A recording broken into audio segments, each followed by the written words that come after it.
those. That's what you bought for making the ice cream, remember? Or the eggnog. Barista blend? Oh, no. I think so. This? I thought so, didn't you? Oh, for making the eggnog? For yeah. The sugar or the dairy-free people. Oh, wow. I was like, what the fuck is that from? I was like, there's no way you got it. I was like, I didn't remember getting it. It was me. Yeah. That's funny. Pretty sure. Yeah, no, that sounds right, actually. Hello, good morning. We are never going to use that. I was saving it. I was saving it until, since it hasn't come out yet, because like if Marty and Caleb come by or Autumn doesn't use her. Yeah. I wasn't saving it for us. Yeah, definitely not for us. Good morning. How are you going to milk an oat? Doesn't make any sense. It's a great question, honey. How are you gonna milk an oat? And since who here knows how to milk an oat? Who here knows how to milk an oat?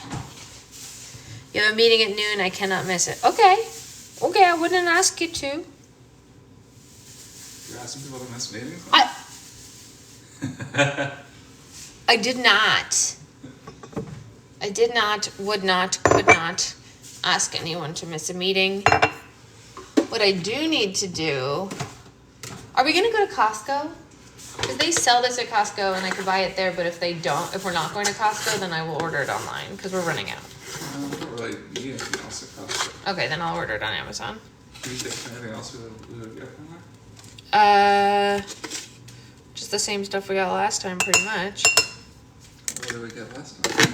The meats, the snacks, the veggies, I don't know. We don't have to go, I'm just saying if we don't go, then I need to order online. That's how I remind myself of my meats. Oh yeah, you just yell them at yourself.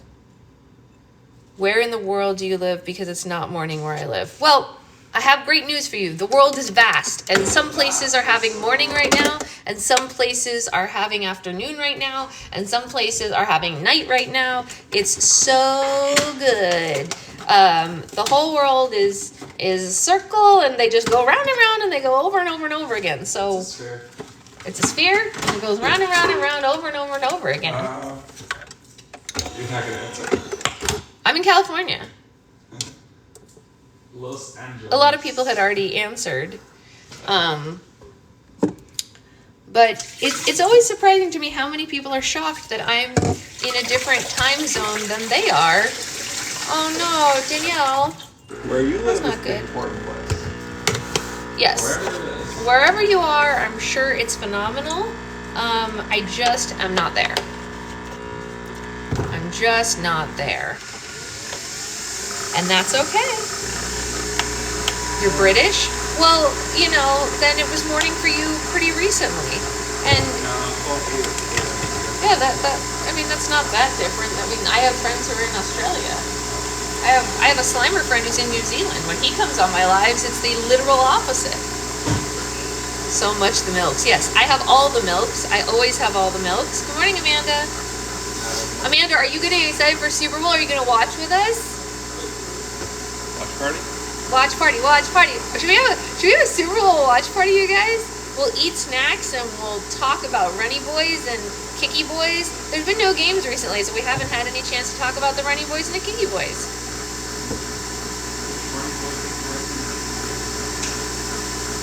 That's true, Becca. You're right about that. Slime Lord football party. Yeah! You've been planning your menu? We've also been planning our menu. Of course, it's just the two of us, but it's a menu nonetheless. Yeah. Morning, Shira. I don't even know what it is. It's Sunday. Sunday. I know that because I have a full schedule for the week and I have to keep track of my days. I want Taylor Swift donuts. Whoa! I wish I could have a Taylor Swift donut. She's getting Taylor Swift donuts. You make donuts sugar-free? I don't think so. Maybe. I don't know. We're going to my sister's and there's You going to be a know. nacho bar. A nacho bar? That sounds amazing.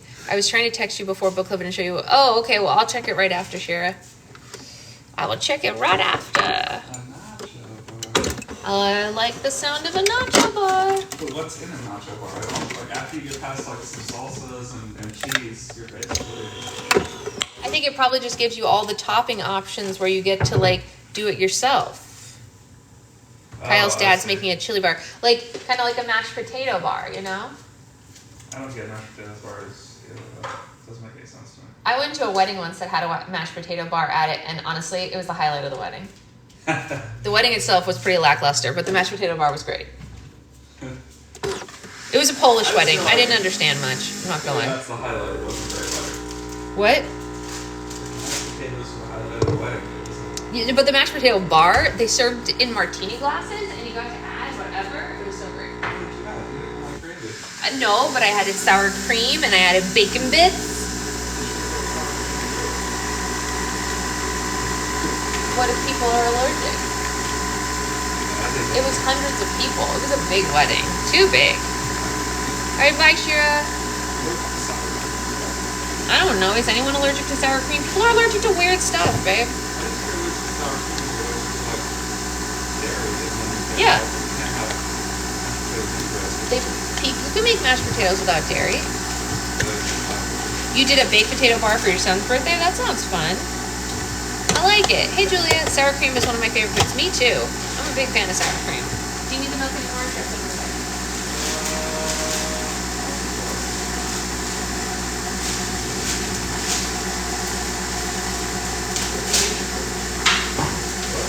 Groceries today. Hey, Claire. Not allergic to sour cream, thank God. Yeah, it would be really sad. I would be among the sadder things if I couldn't have sour cream. I am the type who puts a copious amount of sour cream onto my things that have sour cream, whatever they may be.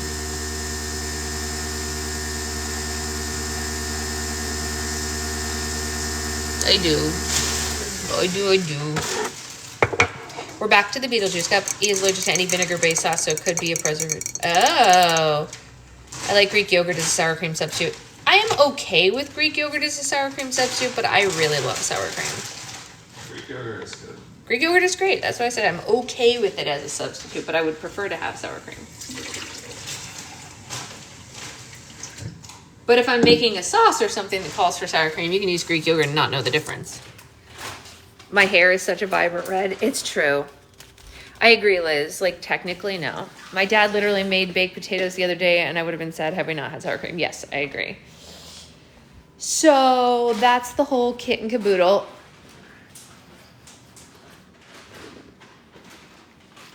Woo! All right.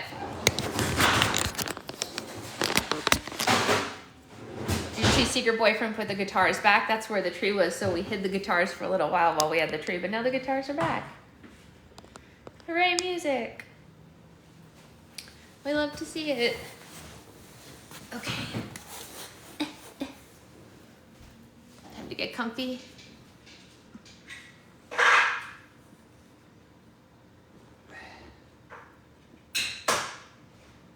Ready? I'm ready for a smoothie dance. Everybody get ready. Where's Grace when you need her for a smoothie dance? Smoothie, smoothie.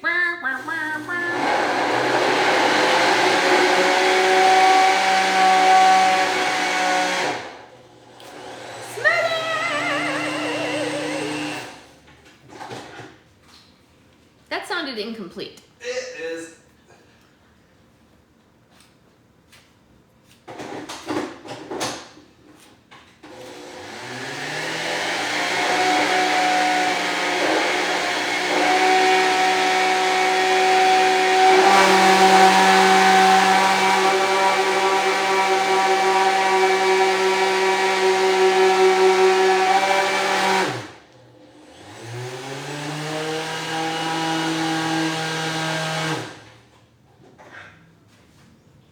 Smoothie. Hooray! Secret boyfriend's such a great smoothie maker. I know, Claire. I have the hiccups. All right, so If you don't know, we're reading One in a Millennial. We are just about halfway through, which is cool. Also, if you don't know, we might be done formatting my book today, so it might be available for pre-order tonight or tomorrow, maybe. Whoa. Yeah, hardcore, right? It's almost done formatting. We're reading chapter 6 today, which is weird that we're on chapter 6 and we're halfway done with the book. I've never been halfway done with a book at chapter 6 before. Wow. Longy chapters. Poorly formatted. Aw, not true. It's formatted very nicely. Poorly written. Well written. Not my favorite writer I've ever read, but pretty good. I like it a lot. As far as essays go, I like it. Essays are harder to read out loud because you can't see like the asides and whatever and yada yada. But like, I like it. I like her stuff. They are long chapters though, because they're not technically chapters, they're essays. You know what I mean? So anyway. Yeah, they are more essays than chapters. Exactly, Jen. So that's just, it was just a note that I was like, huh, interesting. Bien interesante. All right. Chapter 6 is called, Are We Going Out or Out Out? There's something magical about a group of women getting ready to hit the town. So magical, most towns will never live up to their own hype. But in college, week after week, night after night, somehow our frail spirits renewed our once rail spirits. Somehow our frail spirits were renewed once our rail spirits were consumed. As my girlfriends and I regularly convened for our favorite mid-aught bonding ritual, the pregame. There are a few core components of this ritual. First, to achieve full harmony, not unlike Feng Shui, you must balance your qi. In a spiritual sense, sure, but no, 2000's pregame was complete without a chi straightener balancing precariously on a porcelain sink, oh, that's true, while playing fast and loose with a security deposit. I see. What? It's a hair straightener. The security deposit? No, CHI, Chi is a brand of hair straighteners, and she's saying if you dropped your hot hair straightener on the carpet, you'd lose your security deposit, is what she's trying to insinuate without directly saying it. To spot one in the wild, first you must pinpoint the roommate who perhaps got straight A's and shopped at R&B, and then proceed to complete your full hair routine in their home while benefiting from the finer habits of someone else's dome. I spent so many nights pan-frying my hair with a flat iron at different women's houses that... Oh, thank you so much, darling. Smoothie.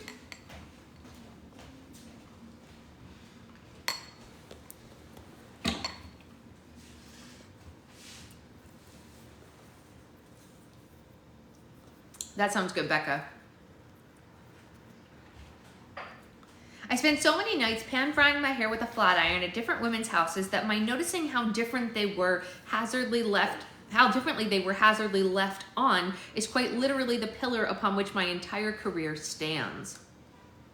There was nothing quite like the Louboutin-esque velvety red-bottom luxury of a 2-inch chi flat iron that was locked, loaded, and ready to slowly incinerate your hair until it was fashionably lifeless. Part of me blames the cast of Laguna Beach, their fried side bangs and spiky ponytails serving as our teenage alfalfas, normalizing gravity-defying breakage.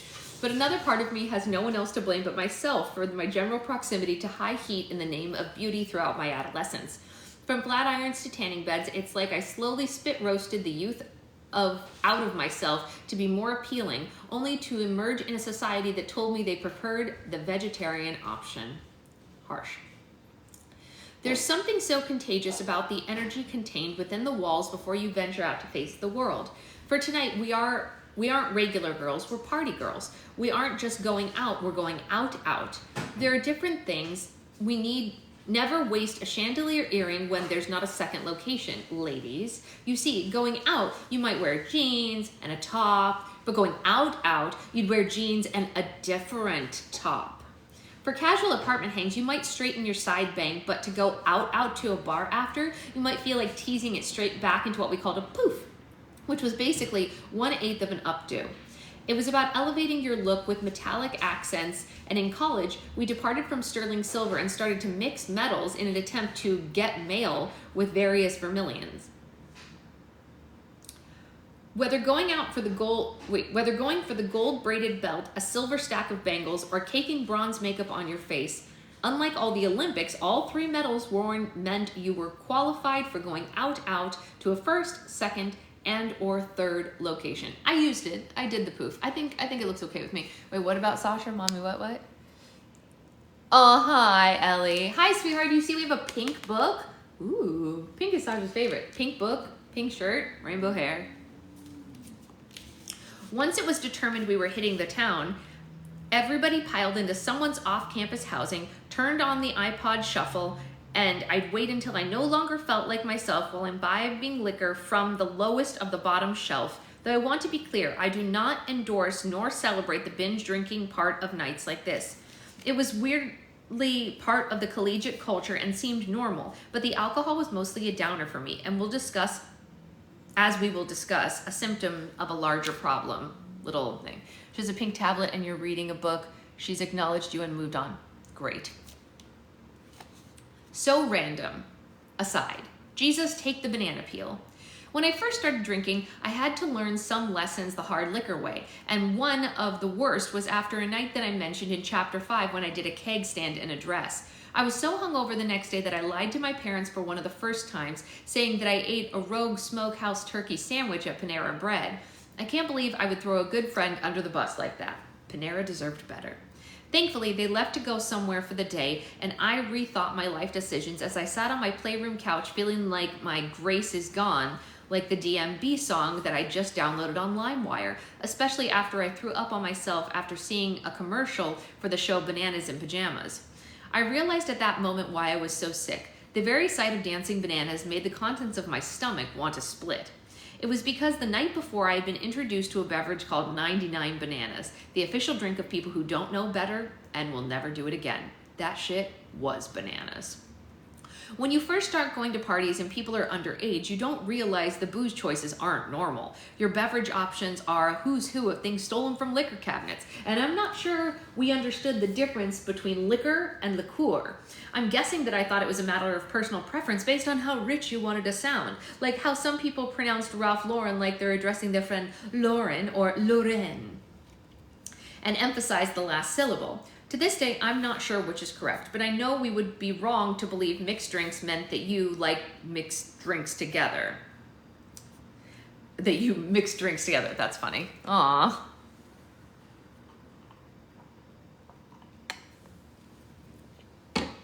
Yeah. No good. Any of them, all of them, not a ratio in sight. Shockingly, as an adult, I rarely come home after a long day and mix myself a lovely peach schnapps Goldschlager on the rocks at cocktail hour, though Goldie Schnapps is a darling name for a drink. That's the end of the aside. So, take that for what it's worth. In hindsight, I appreciate the pregame ritual that was a round robin of reassurance of how great we all looked. I love this about women. I live for the enthusiastic salutation with a hug or an air kiss followed by a "that's so cute," such a fun top, "oh my god, where did you get this?" It means the world to me during a time when I was really struggling with my appearance. For every Luke who wouldn't warm up to me, there were 8 sorority sisters who would tell me I looked so hot. The affirmation was probably obligatory, but I'm not sure I cared. Support in any form was what I needed in this vulnerable phase. I wasn't in the market for someone being contempo casual cruel in the name of being honest, wink wink, about my outfit. This is why I actually loved the gatherings more than other collegiate functions. The hopefulness found within the walls of a pregame was electric and promising in the ways that a bar scene never was. We teetered on the edge of lucidity as we began to get more intoxicated by anticipation than anything else. Where would we go? What would we see? What does the night have in store for us in this Southwest Virginia mountain town with 3 whole bars? Although many nights would feel so dull compared to our outfits, our hype, and our hair, or even just dull compared to our patent leather peep-toe pumps against the street light's blinding glare, every time I genuinely believed maybe this night would be different. It didn't matter if it was before a sorority formal or a Tuesday night in January. We were equal opportunists when it came to hoping for the best night ever. Even though the world would often prove to be harsher than the one we could control indoors, it didn't stop us from creating immaculate experiential primers every single time. Living in our aimless prologue, simply hoping the night would be one for the books. The true mascot of a 2000s pregame, one of my favorite millennial artifacts, the going out top. I mentioned how we invented I mentioned how we invented couture previously with our innovative pairing of jeans and a cute top. That's funny. I didn't read it all thoroughly, and the statement's funnier if you read it properly. Good job, Sasha. I mentioned how we invented couture previously with our innovation of pairing jeans and a cute top, but a going out top was so much more than that. These shirts made it clear that they weren't for staying in. They weren't for morning or afternoon. Your outfit can look like very rise and grind, but once you incorporate lace, silk, bedazzling, creative ties, ruching, and or needless layering, you're ready to bump and grind. Our battle cry was YOLO! Our shoes were pay less BOGO, and our expectations were as high as the top's price points were low. And night after night, we would watch our dignity and our hems rip at the seams from fashions faster than the speed of light. Why did we buy from such cheap going out tops? 2 reasons. 1, this was the era of designer jeans, and I was determined not just to be a regular college student. I wanted to be a citizen of humanity or a person who represented all mankind with the 7s. I'm pretty sure Hester Prynne was rolling over in her fictitious grave watching young women like me spend $150 for an A emblazoned on our ensembles. The way it felt like a sin not to splurge on the A pockets is a real reversal of the scarlet letter that we don't talk about enough. The problem was, I'm not sure 7s were for all mankind at this time. They seemed to be made for people who fell within a very small size range and a large amount of disposable income.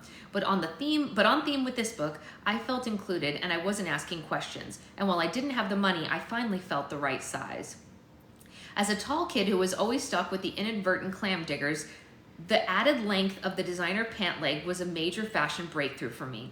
Up until that point, I had to rip out the hems of my jeans, pretending that the artful tearing and the ombre blue wash was a product of intentional distressing. The more distressing part was how the added length likely served as a walking dustpan to bring the parking lot's latest and greatest into my home. Gross. Gross. Yeah, that's real, Amanda. While I did genuinely need longer jeans, it was also in style to walk on the extra fabric until the heel wore out, rain or shine. It's true. Thank you, Brittany. It is true that that was the thing to do, and it was the most uncomfortable thing on the planet. I hated the water seeping up the back of your leg, literally the worst. A core memory for me is looking down at my feet to find a drenched bell bottom that would make you think I was playing hopscotch in a swamp. In retrospect, it's poetic. I was in college and just getting my feet wet with adulthood, but in reality, it was troubling because it was a gateway to jean cuffing, an era of DIY capris where I exposed my shins and listened to the shins, all while being expected to forget the many years of inadvertent non-DIY short pants I had suffered through. Though I suppose the silver lining of this high water phase was the comfort of the twin XL jersey cotton sheets we claimed were pants and wore around town, dubbed as gauchos. In my opinion, the only garment that can hold a candle to the going out top in terms of its mid-2000s iconography is the gaucho pants.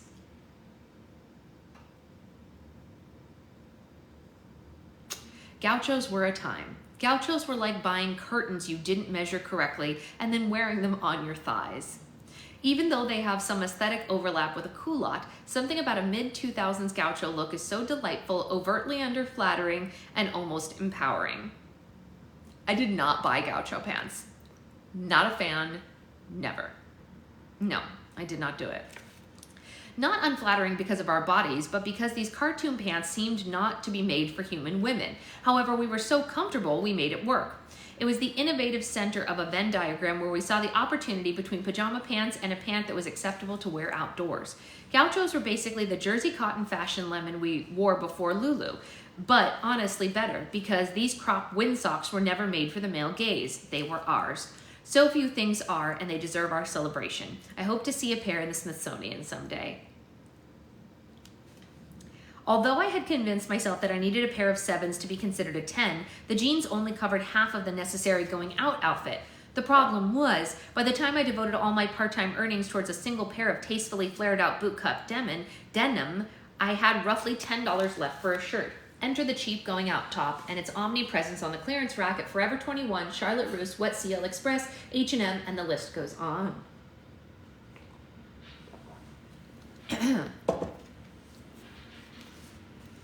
Before having ethical consumption on our radars, you could find going out tops affordably, wear them once or twice, and then they were treated as a community property in the friend group. I'm so picky with what I wear now, but back then I swapped sequins and silhouettes and would wear any sale rack item I could afford.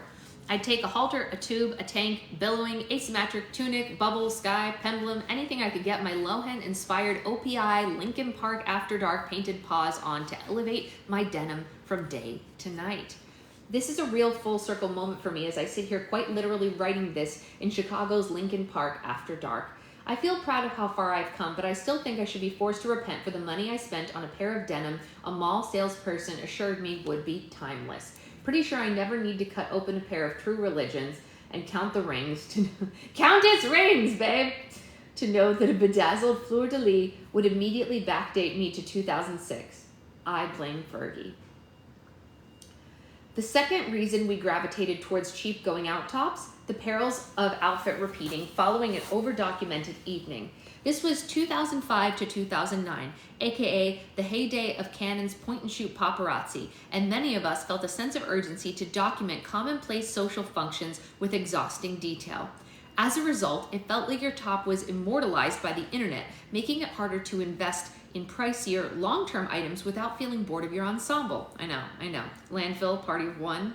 Now, you curate a photo or two for the whole evening, but back then, your friends would mass upload every goddamn photo like it was a makeshift animated flipbook of the night's least notable details.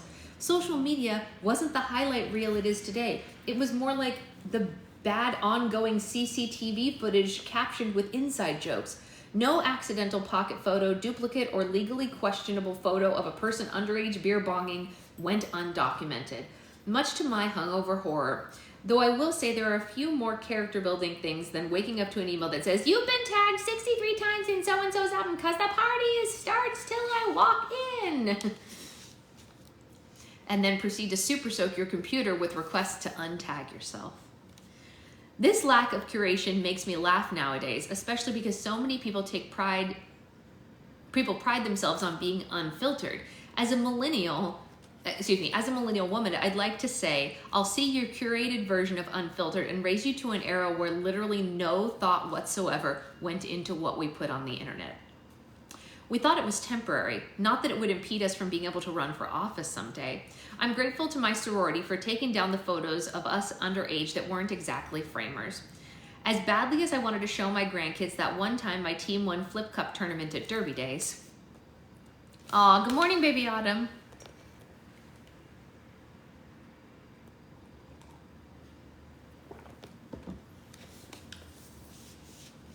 Millennials invented being authentic online, when you really think about it. Poor camera quality was the original filter. I appreciate the days when pics didn't have enough pixels to be able to pick ourselves apart more than we already were.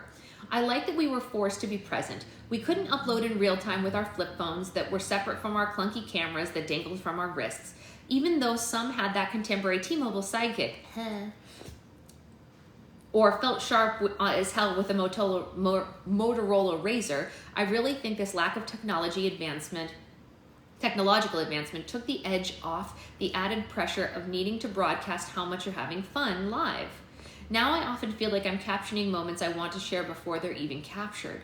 Social media subliminally makes me engineer moments before experiencing them in a way that I resent. I know, it's wild, Danny.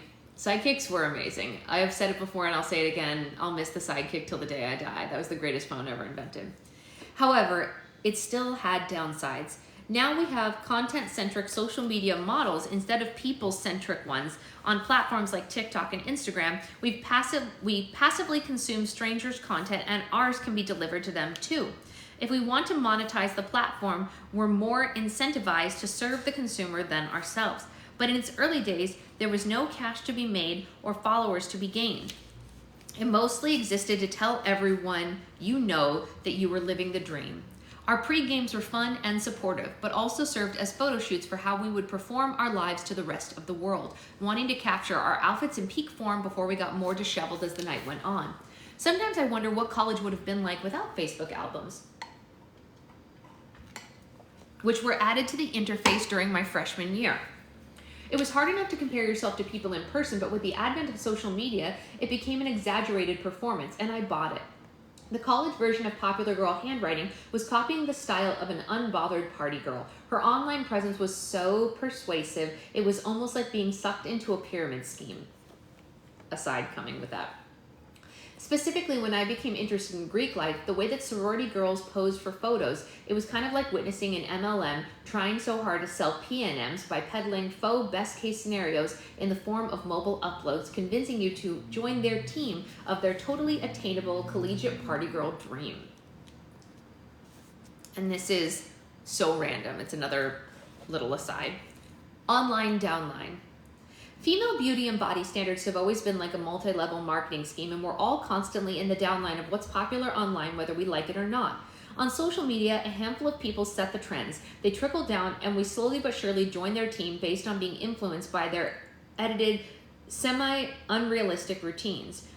We know people only post the best images of themselves online, she reads as she sits in her pajamas with her hair unbrushed, staring at people. Yes, this is the best image you're going to get of me. We know people only post the best images of themselves online, but exist somewhere in between knowing it's a highlight reel and vulnerable moments. I just got smoothie on my book. Sad.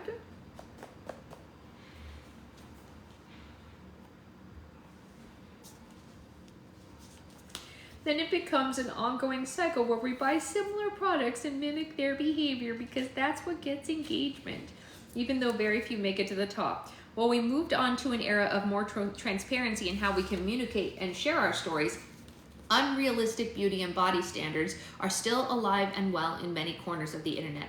If the clothes or cosmetics don't vibe with us, oh well, it worked for them. So they're not the problem, we are. What's the solution? Eat better, work out, make more money, be hotter, manifest it.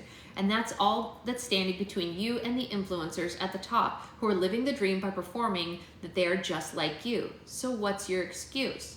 By the time the trends make it to the mass market, the upwardly mobile are tired of them, and it's time for an inventory turnover. And we participate because we're made to feel dated, basic, void of taste, and ashamed for not keeping up. So what are we left with? Piles of consumer products, aka inventory.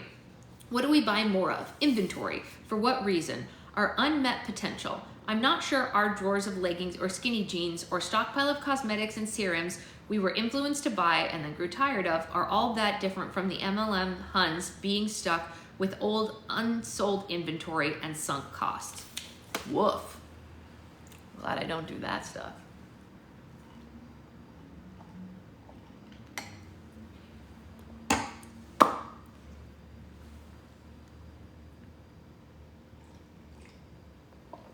MLMs are scary, and so we don't do it.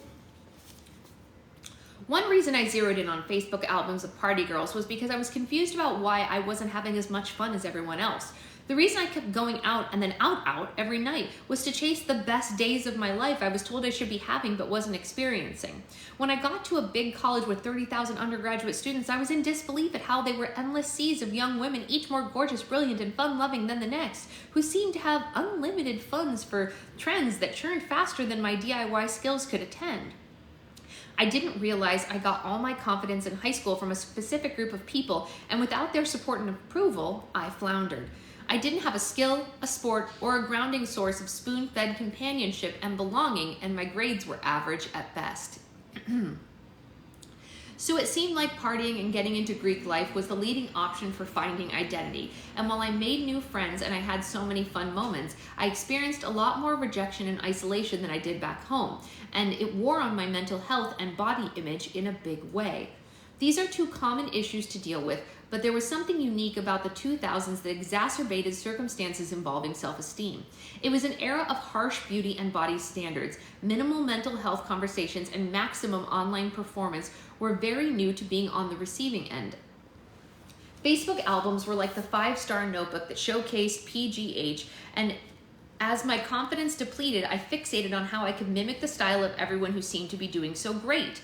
But the standards expanded to what was popular in other towns, other states, and other social classes, and even became more integrated with pop culture starlets when tabloid sites and Perez Hilton types arrived on the internet. The crazy thing is, this is normal now. We're able to see what everyone's doing everywhere, faced with endless sources of comparison, but up until that point, we hadn't seen the other side, where you couldn't see anyone's grass wasn't greener online. Through Facebook albums, I saw every date party I wasn't invited to, every sorority I didn't join, every girl the guy I liked chose, and this expanded to seeing bodies and beauty and trends in much of a larger pool than I ever had before, having access to people's high school exes and friends at other schools. I have a lot of empathy for being in the default world of young people now. When it was new to me, I was barely getting by and feeling like I needed to absorb, conform, and then perform relative to the standards I was seeing online, and it was a shock to the system. When I joined a sorority halfway through freshman year, I was so relieved to make new friends and get invited new places, but it can take a while to feel comfortable around people, and I was terrified at first. They were so strict about us being classy and upholding their image, and bananas and pajamas over here hadn't yet figured out that I can't drink hard liquor. I spent the first couple years on the edge about getting the boot. Anxiety, like hanging, but anxiety spiraling after a long night about everything I said or did, cringing with every mobile upload as I wore my bid day. What does that mean? Bid day shirt? What's a bid day shirt? Is that a sorority thing? Is bid day a sorority thing that I don't know about? Is that what I'm reading? Well, it says bid day. You would think it was midday, but it says bid day. I wore my bid day shirt, which said on the back, because class isn't just something you attend, giving me more anxiety that a sister would notice that I wasn't classy or not attending class. Academic probation was no joke. They'd tell a whole chapter at the beginning of the Sunday meeting whose grades were slipping. And did they really need to announce how low Sister Vanessa was on the academic probation score to everybody else every single week in order to motivate her? Public shaming is a tried and true sorority tactic that's so cruel, people having trouble with grades, finances, or health issues. It feels wrong to weaponize sisterhood as an excuse to call out people who are struggling. And the reason I didn't pay attention to those fines for events I skipped was because I wasn't doing fine, but I'm not sure the officers ever thought to ask. Yeah, I have no idea. I don't know anything about sororities. I only know one person who was even in one, like total in my life. Bid day is the first day of recruitment thing. Oh, I see. Okay, see, yeah, never would have known that.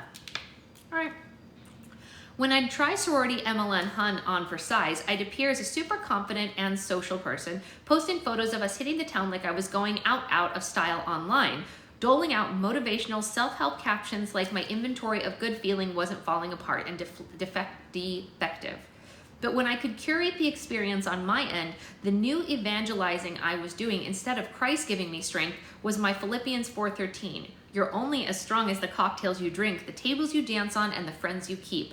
Love my girls was as ubiquitous a sign-off as amen, because without holding on to each other for support and social relevance, I'm not sure we had a prayer. I watched a documentary on Bama Rush. I've heard about that. Oh my gosh, she can't get sick again. Good Lord, Becca. No.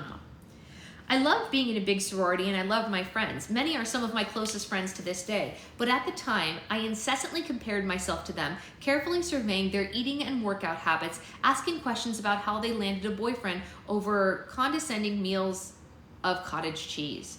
Online, instead of sharing how I built a six-figure business in no time, I shared pictures of my 6 friends whose figures I knew were smaller than mine. I only posted ones of myself tucked into the center wearing a loose top and dragged the rest into the trash on my laptop. I cared so much about how I looked relative to them that to post photos with hotter friends felt almost brave. Kappa Delta Bruce Wayne, discussing my body in a batwing top. When I think about the parties we posted photos of after going out, the smiles, the hand on hip bend elbow don't come to mind. I feel a sticky floor, smell stale beer and rejection, and hear a frat guy yelling at me for the elbow rule in beer pong as I was elbows deep in a jungle juice trying to fill the emptiness of pursuing hot and fun as my character-defining traits. In between games of F the dealer and Kings never had I ever, F the dealer and Kings, never had I ever, shared the truth that I was slipping into a depressive place and hoping I could drink myself into an unbothered state where I wasn't feeling guilty about what I ate, where I didn't feel crazy for thinking this wasn't so much fun, and where I didn't feel invisible as the frat boys made me feel. At the time, it was common to claim your life was in shambles, but I never really knew if that was for comedic effect or to express how hard you partied the night before, or if I could find somebody to meaningfully relate to about my crumbling self-esteem. Nothing messed with my head more than people telling me that college was the time of my life. And now I wonder if it was for most people, or like a boss babe selling a lofty goal that only represented the experience of a few. The party girl time of my life was my pink Cadillac, just out of reach. I convinced myself if I drank more, ate less, and could make myself better looking, I would drive off into the sunset. To this day, I struggle to reconcile how you can have fun times in your life, but not at all be having the time of your life. This is a very good question. But without the friends I made in my sorority during my junior and senior year, I genuinely don't know where I would be or if I would have stayed at school. Once trivialized our pre-games and late nights and delirious hungover mornings as careless collegiate behavior, but those were the moments of connection that actually mattered. What didn't matter was how narrowly I focused my attention on appearance, my weight, my outfits, and wishing that I could be or look like someone else. It's an incredible privilege to receive a college education, and I'm so mad at myself when I think about the opportunity cost of how that brain power could have been used. I could die thinking of how easily I skipped class and prepared to go to the bar, but if a boy chose another girl over me, I'd study everything about her with a level of cerebral dedication that you would think I was studying to take the bar exam.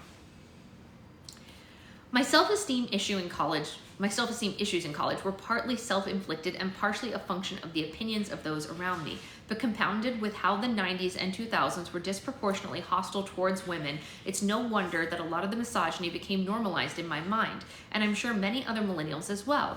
Of course, women across generations have this in common: the unfair societal surveillance of females and the reduction of their value to their appearance. Effortlessness and body shape is nothing new. But we were shaped by a particularly harsh pop culture climate that set the temperature everywhere I went, from church to school. And in the mid-2000s, it all came to a head, even though I had convinced myself I was overreacting and it was all in my head.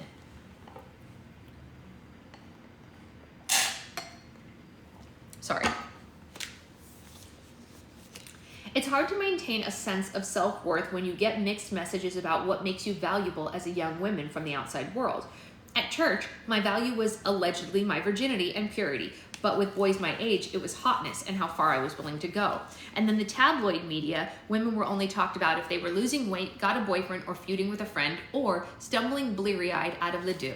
Pop stars like Britney Spears were exploited for their sexuality, and while their musical end product was targeted to young girls, their not that innocence was paraded in front of straight males, popularizing whatever narrow beauty standard met their gaze.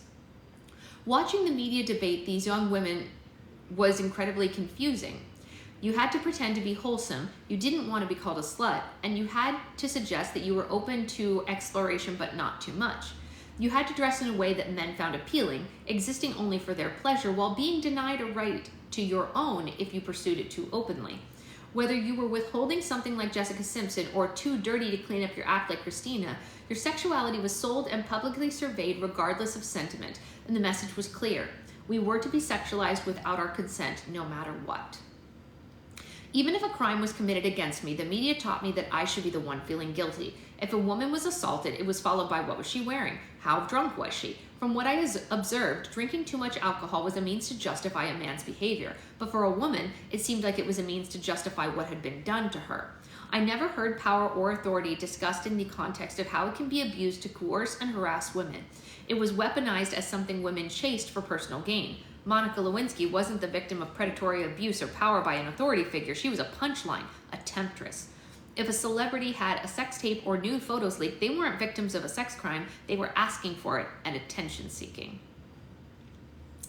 When I was college age, tabloids tortured young women like Lindsay Lohan, Misha Barton, Mary-Kate and Ashley Olsen. Their reporting fueled by then fed consumer demand for hypersexualized material that could be turned around to shame them, like upskirt photos that were meticulously engineered for their bottom line, and no one even cared if it crossed the line of privacy or human decency. To respond to the immense pressure the paparazzi meant you snapped or were too crazy. To show emotion in public meant that you were on the verge of a nervous breakdown. There was no empathy or support for navigating mental health crises, attention, addiction, or eating disorders. Someone seeking help and getting caught en route was the catch of the day, and medical bait was fair game, whether at Cedars-Sinai or Passages Malibu. When young starlets lost an extreme amount of weight, the tabloids splashed it everywhere as if they looked great. And I hate admitting it, but my dream validation was from "you look so hot," quickly normalizing that wasn't healthy. It was gaunt. My friend Nora McGurney brilliantly pointed out in her book Bad Vibes Only that the tabloids declared Lindsay Lohan and Paris Hilton to be scary skinny, but still presented them as winners in every who wore it best. This perfectly embodies the catch-22 of what we were limited to in the 2000s. The same behaviors were both celebrated and criticized. This is just one example of the downside of loving pop culture. For the ways I love to be entertained, it's also responsible for fueling rampant misogyny and perpetuating dangerous beauty and body standards, while encouraging shame and self-blame on our endless trying to meet them, regardless of never choosing them in the first place. The truth is, most of us weren't okay. I never had an eating disorder, but I'd be lying if I said the patterns weren't still problematic and disordered in many ways. Just because it never got clinically bad doesn't mean it was good. I hesitate to center my experience in talking about diet culture because my problems were mostly due to negative social interactions and body dysmorphia. There's a major difference between being influenced by versus being discriminated against due to these body standards. I think my self-image became distorted from picking up on the differences in how I was treated when my weight would fluctuate from the guy I hooked up with who poked my stomach rolls and asked what happened to my abs, to overthinking when girls would or would not say, "You look great." It didn't matter if it was weight gain or loss that had caused that. It didn't matter if weight gain or loss had caused that, was physical, mental, and or medication related. Nobody cared. The default assumption was that your size was a function of your effort alone, and thinness was rewarded. Otherwise, you'd be reassured, "Whoa, you'll get there."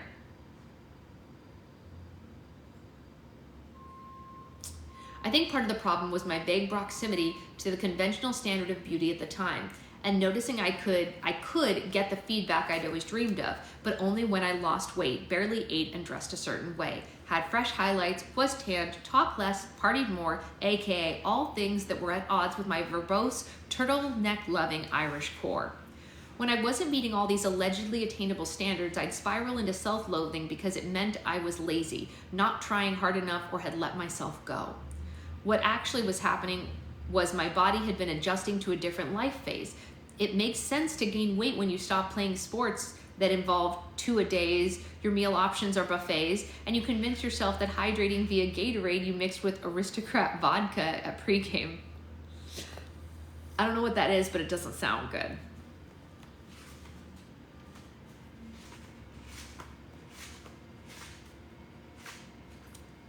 All right. I'm going to pause there for now, and we will finish this chapter tomorrow because today is Secret Boyfriend's mom's birthday, and we need to call her.